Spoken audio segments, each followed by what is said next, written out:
জুলাই বিপ্লব চলাকালীন গণহত্যা, গুম-খুন সহ একাধিক মামলায় নাম জড়ায় বাংলাদেশের ক্ষমতাচ্যুত প্রধানমন্ত্রী শেখ হাসিনার।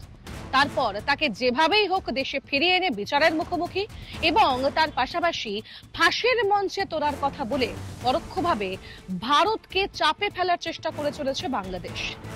তাকে কি দেশে ফিরিয়ে আনা সম্ভব হবে? যেমনটা বলা হচ্ছে, সত্যি তিনি না ফিরলে বাংলাদেশে কি নির্বাচন হবে না? এরই মাঝে এবার শেখ হাসিনাকে ডেকে পাঠালো স্বাধীন তদন্ত কমিটি। যদিও 2009-এর পিলখানায় যে বিডিআরের সদর দপ্তর ছিল, সেখানে যে হত্যাকাণ্ড ঘটেছিল, সেই ঘটনার পরিপ্রেক্ষিতেই তাকে ডেকে পাঠানো হয়েছে বলে খবর। সূত্রের খবর, এই ঘটনায় হাসিনা সহ 15 জনকে সাক্ষ্য দিতে ডেকেছে কমিশন। কিন্তু কিভাবে তা সম্ভব?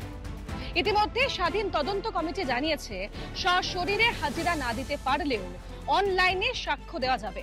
তবে এখনো পর্যন্ত হাসিনাদের তরফ থেকে কোনো রকম প্রতিক্রিয়া মেলেনি। কমিশন ইতিমধ্যেই জানিয়েছে, এই গোটা ঘটনায় 15 জনের সাক্ষ্য গ্রহণ অত্যন্ত অপরিহার্য হয়ে পড়েছে। এই ধরনের আরো গুরুত্বপূর্ণ সব খবরের আপডেট পেতে অবশ্যই চোখ রাখতে হবে এই সময় অনলাইনে সোশ্যাল মিডিয়া।